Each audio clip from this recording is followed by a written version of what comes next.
Live story channel में आपका स्वागत है। हमारी आज की कहानी है नसीब अपना अपना। मैं पूछती हूँ कि मुझे भी जीने का हक है या नहीं। मैं ये नहीं कहती कि अपनी माँ बाबूजी को घर से बाहर निकाल दीजिए, पर ऐसा भी नहीं होना चाहिए कि उन्हें कुछ कहा ही न जाए। आपको पता भी है घर का काम कितना होता है।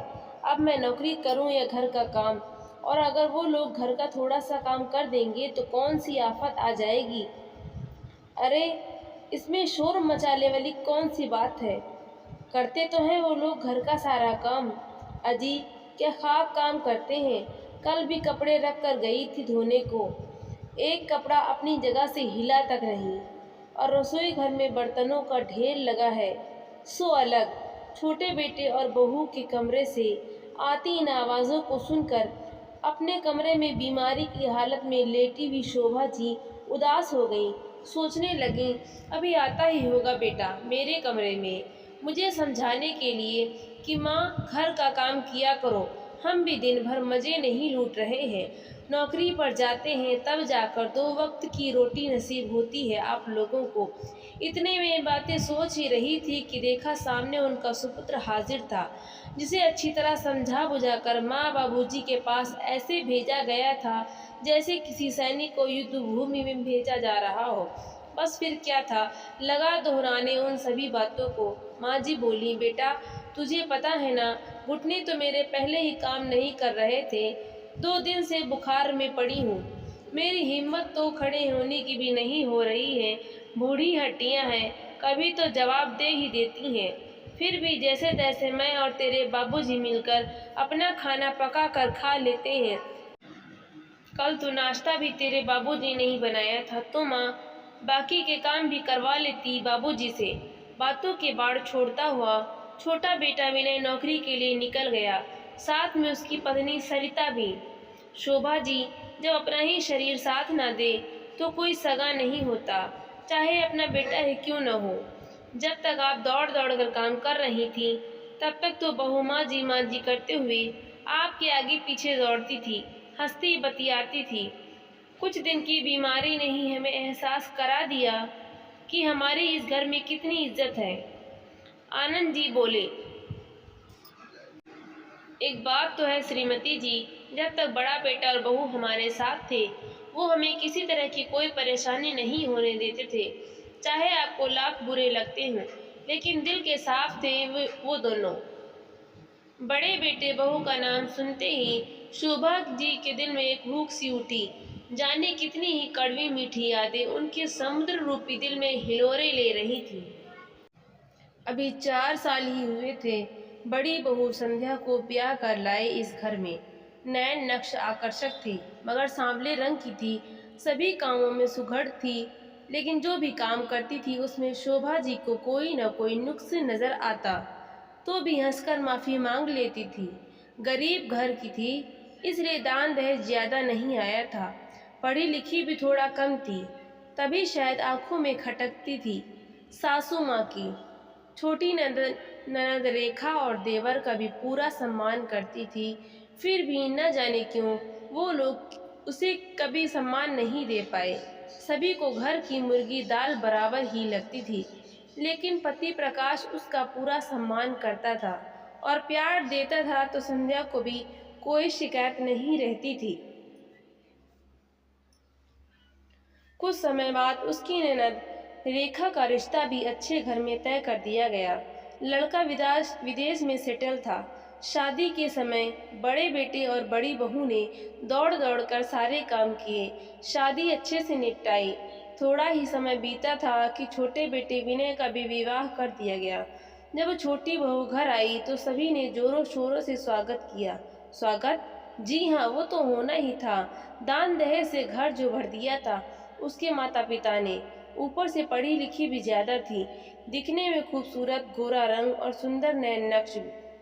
शोभा जी तो निहाल हो गए अपनी छोटी बहू पर। जब पड़ोसी देखते तो बोलते, बड़ी बहू का नाम संध्या तो ठीक था, छोटी बहू का नाम रोशनी रख दो शोभा, उसके रंग के साथ खूब मैच करेगा। छोटी बहू सब सुनकर मन ही मन खुश हो जाती, और सास की तो खुशी का ठिकाना ही नहीं रहता। अब तो ससुराल वालों को बड़ी बहू फूटी आंख न भाती थी। जरा जरा सी बात पर ताने तैयार रहते सासू माँ के। छोटी बहू के आने के बाद भी सारा काम बड़ी बहू को ही करना पड़ता था। दलील ये थी कि बड़े घर से आई है, काम थोड़ा ही ना करेगी अभी। अब तो छोटी बहू भी बात बात पर अपनी जेठानी की चुगली करने से बाज न आती थी। उसने सासू माँ के दिमाग में यह शक पैदा कर दिया कि भाभी अपनी मायके में पैसा भेजती है, और अपने पति विनय के साथ मिलकर उस पर आरोप लगाने शुरू कर दिए। शोभा जी उनकी बातों में आकर भड़क गई। एक दिन अपने खिलाफ साजिश होते देख बड़ी बहू के सब्र का बांध टूट गया और उसने अपनी पति प्रकाश को सारी बात बता दी।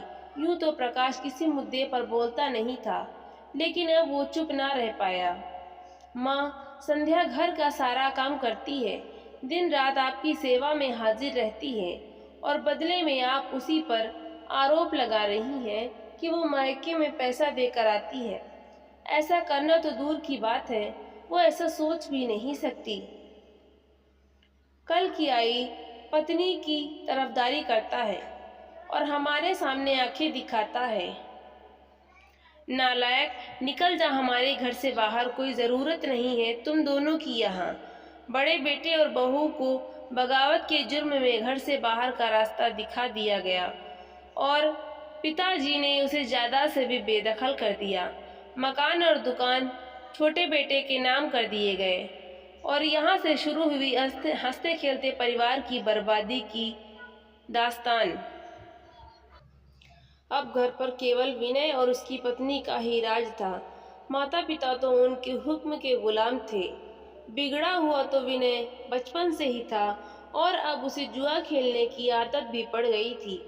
जो दुकान उसने बड़े भाई से हथिया ली थी, उसे जुए में गंवा दिया।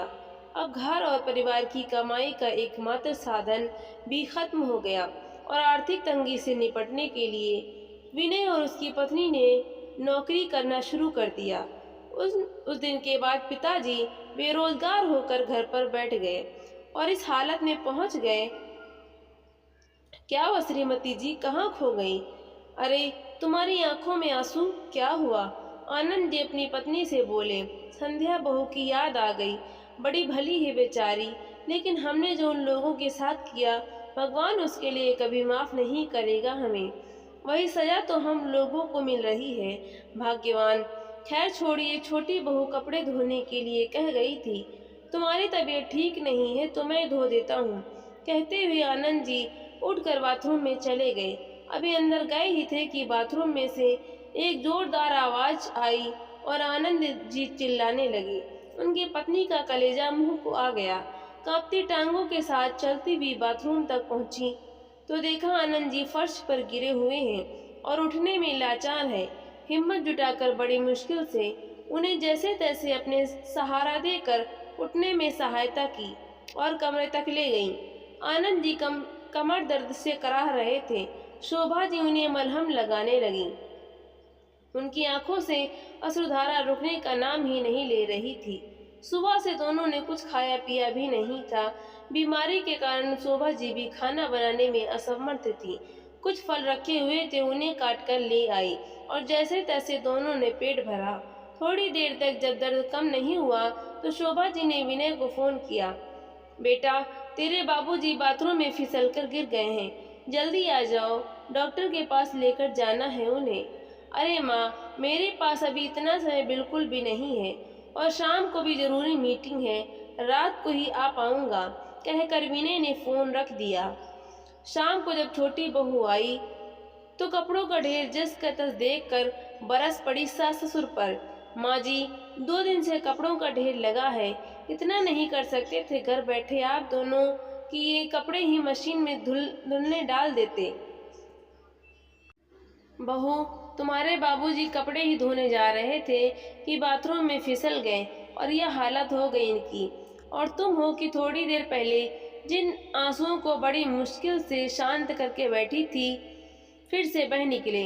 बजाय बाबूजी का हालचाल जानने के, छोटी बहू गुस्से में पैर पटकती हुई बाहर चली गई।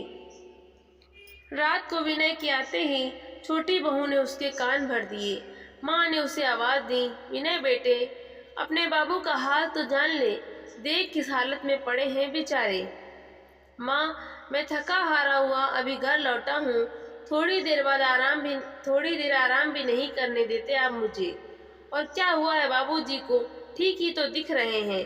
2 दिन मरहम लगाओगे तो दर्द भी चला जाएगा। छोटे बेटे की तीखी बातें माँ पिताजी को तीर समान चुभ रही थीं। अब तो लाचार जीवन बोझ लग रहा था उन्हें। अगले दिन जब छोटी बहू ने देखा कि कुछ फल गायब हैं, तो नौकरी पर जाने से पहले रसोई घर के दरवाजे पर ताला लगा दिया और चलती बनी। बूढ़े पति पत्नी बेचारे भूखे प्यासे निढाल अवस्था में पड़े रहे। शाम को हाल चाल जानने के लिए शोभा जी की बेटी का फोन आया तो पूछने लगी, माँ आपका क्या हाल है? बाबूजी कैसे हैं?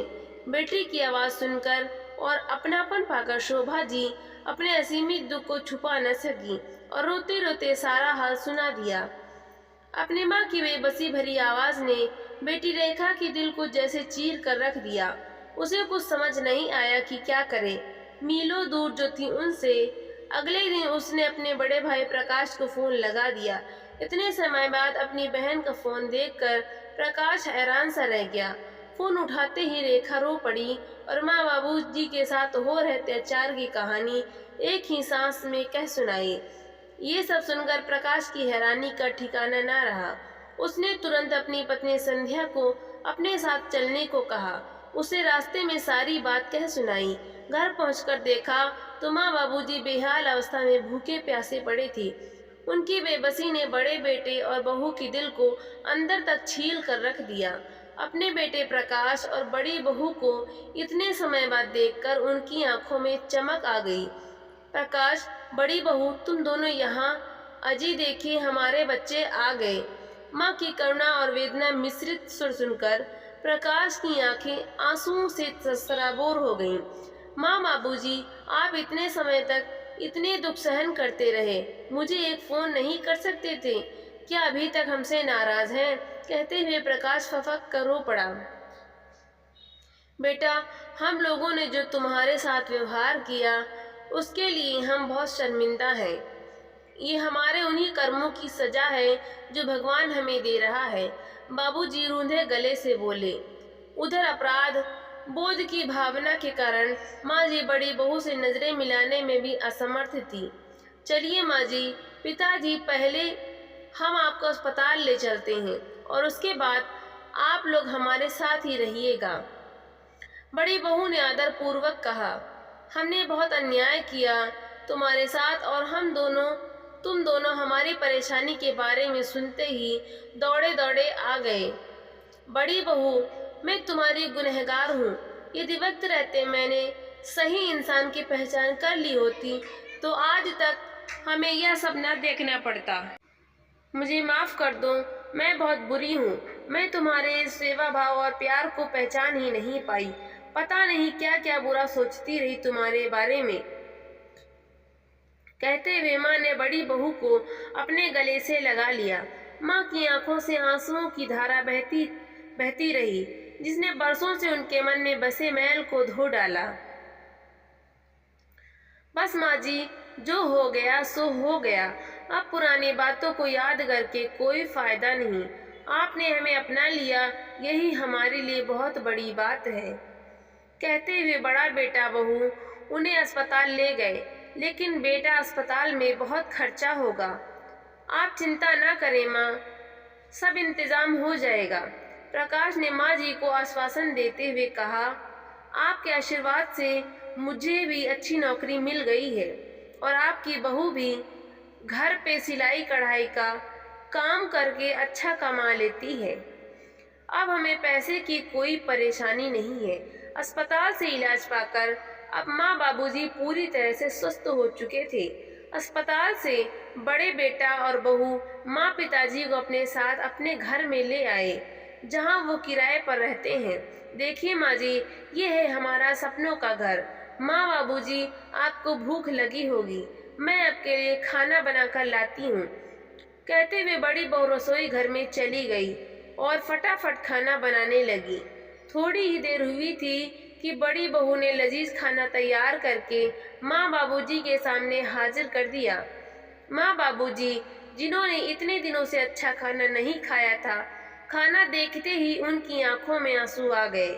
उनकी ऐसी करुणा दशा देखकर बड़ी बहू अपने आंसुओं को रोक नहीं पा रही थी, लेकिन मन ही मन यह सोचकर खुश हुई कि उसे अपने माता पिता समान सास ससुर की सेवा करने का अवसर मिल रहा है। आज बड़ी बहू ने अपनी आंतरिक सुंदरता से अपने सास ससुर का दिल जीत लिया था। अपनी भूल को सुधारते हुए पिताजी ने वसीयत दोबारा लिखवाने का निर्णय लिया। दुकान तो छोटा बेटा जुए में हार चुका था, लेकिन अब उन्होंने मकान अपने बड़े बेटे के नाम करते हुए छोटे बेटे और बहू को मकान खाली करने का आदेश दे दिया।